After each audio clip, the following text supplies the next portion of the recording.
Shalom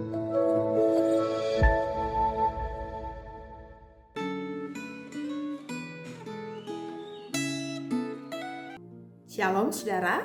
Saudara, ada 3 landasan reformasi yang kita bahas saudara, yaitu Alkitab, anugerah Allah, dan iman.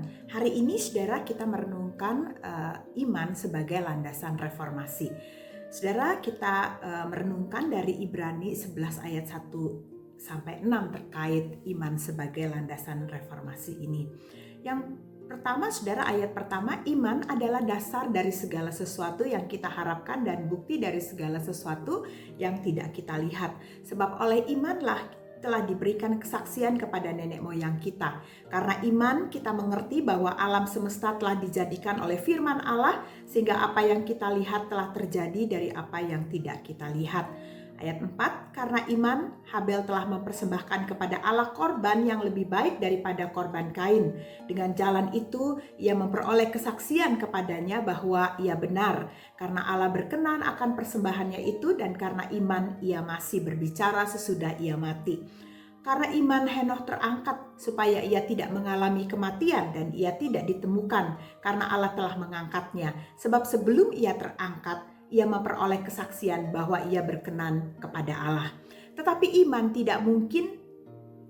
tanpa iman tidak mungkin orang berkenan kepada Allah. Sebab barang siapa berpaling kepada Allah, ia harus percaya bahwa Allah ada dan bahwa Allah memberi upah kepada orang yang sungguh-sungguh mencari Dia. Saudara-saudara, ada 2 orang beriman yang dituliskan dari bagian ini ya saudara, yaitu Habel dan Henokh. Di ayat-ayat selanjutnya saudara dituliskan juga nanti tentang Nuh, Abraham, Yusuf, Musa, Rahab, dan lain-lain ya saudara. Tapi hari ini kita akan melihat dari bagian Ibrani 11 ayat 1 sampai 6, yaitu tentang yang dicatat tentang Habel dan Henokh. Saudara, kisah Habel ini saudara menyatakan iman yang menyelamatkan.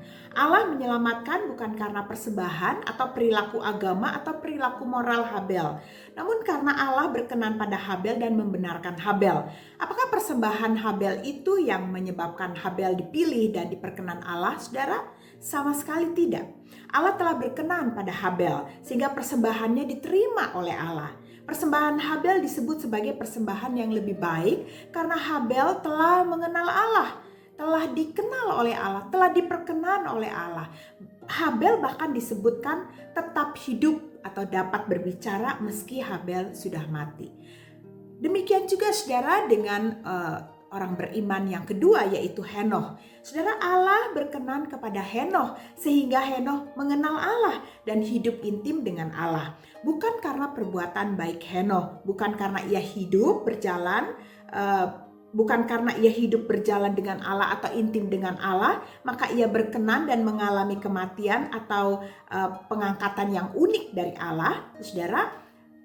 Sebab tidak ada orang yang dapat intim jika seseorang itu tidak diterima atau tidak dikasihi terlebih dahulu. Saudara, Allah telah menerima dan berkenan kepada Henokh terlebih dahulu sehingga kehidupannya adalah kehidupan yang intim, kehidupan persekutuan dengan Tuhan. Saudara, apa yang terjadi pada Habel dan Henokh ini sama sekali bukan jalan agama, saudara. Ini adalah jalan Injil. Jalan agama sangat kontras dengan jalan Injil. Saudara, Tim Keller merangkumkannya dengan sangat baik, sangat indah, saudara, di dalam bukunya Gospel in Life. Jalan agama, saudara, berkata, saya taat, karena itu saya diterima. Motivasi didasarkan pada rasa takut dan rasa tidak aman. Ya, jalan agama berkata, saya menaati Allah supaya saya bisa mendapatkan sesuatu darinya. Saat situasi hidup tidak sesuai harapan, saya marah kepada Allah atau kepada diri saya sendiri karena saya percaya bahwa setiap orang yang layak mendapatkan kehidupan, orang yang baik itu layak mendapatkan kehidupan yang nyaman dan kehidupan yang baik. Saat dikritik, saya menjadi marah dan putus asa karena sangat penting bagi saya untuk menjadi orang baik. Ancaman terhadap citra diri saya itu harus dihancurkan bagaimanapun caranya. Ya, jalan agama, saudara, berkata bahwa kehidupan doa saya kebanyakan berisi permintaan dan saya giat melakukannya bila sedang ada kebutuhan. Tujuan utama saya dalam berdoa adalah untuk mengendalikan situasi. Ya, selanjutnya saudara, jalan agama berkata, cara saya memandang diri saya sendiri ini berayun antara dua kutub. Jika dan ketika saya hidup sesuai dengan standar yang saya tetapkan, saya percaya diri, ya. Tetapi kemudian saya rentan menjadi bangga diri dan tidak bersimpati kepada orang-orang yang gagal. Jika dan ketika saya tidak hidup menurut standar tersebut, saya merasa diri kecil dan tidak percaya diri. Ya, kemudian saya merasa gagal. Jalan agama juga berkata bahwa identitas saya dan rasa kelayakan diri saya didasarkan terutama pada seberapa keras saya bekerja atau seberapa baik moralitas saya. Jadi saya memandang rendah mereka yang menurut saya malas, ya, atau tidak bermoral. Sedangkan saudara, jalan Injil itu berkata, saya diterima, karena itu saya bisa taat. Motivasi didasarkan pada sukacita yang melimpah dari ucapan syukur.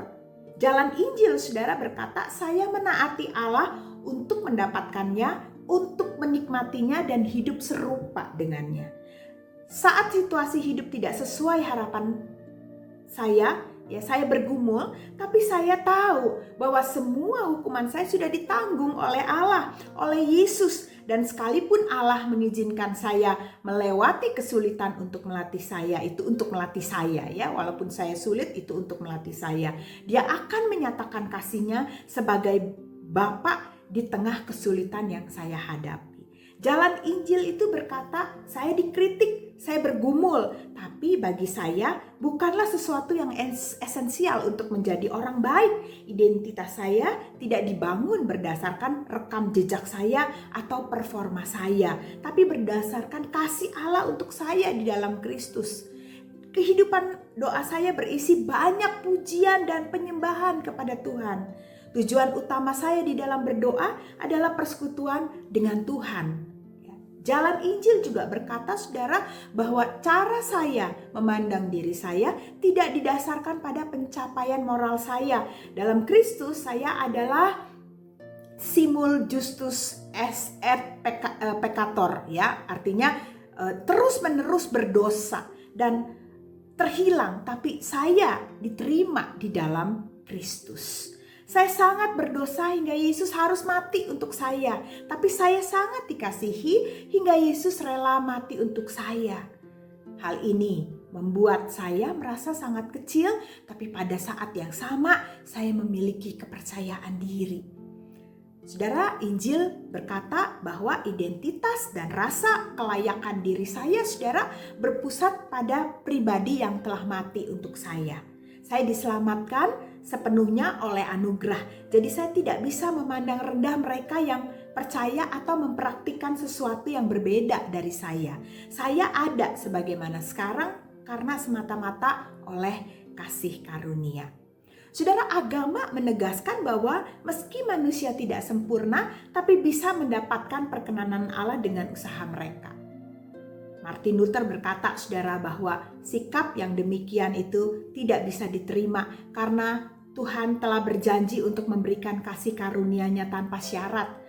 Dia menghendaki agar kita mulai hidup dengan mempercayai kasih karunia-Nya dan melakukan semua perbuatan baik kita di dalam kasih karunia itu. Saudara, Injil menegaskan bahwa Injil adalah kekuatan Allah yang menyelamatkan setiap orang yang percaya. Pertama-tama orang Yahudi, tapi juga orang Yunani. Sebab di dalamnya nyata kebenaran Allah yang bertolak dari iman dan memimpin kepada iman. Seperti ada tertulis, orang benar akan hidup oleh iman. Allah mengaruniakan iman jenis itu, saudara, kepada kita terlebih dahulu. Dari iman yang menyelamatkan, yaitu saving faith atau saving grace, kita dapat beriman dalam kehidupan sehari-hari kita, yaitu living faith atau living grace. Kiranya hidup terus direformasi, saudara, ditransformasi oleh Injil melalui iman, memimpin kepada iman dan hidup oleh iman. Saudara, mari kita berdoa. Bapa kami sungguh bersyukur Engkau memberikan Yesus bagi kami, sehingga kami tahu artinya hidup dalam jalan agama dan hidup dalam jalan Injil melalui iman. Yang keduanya sangat bertentangan. Tuhan, meskipun kami percaya pada Injil, seringkali kami terus hidup saja mengandalkan usaha kami sendiri.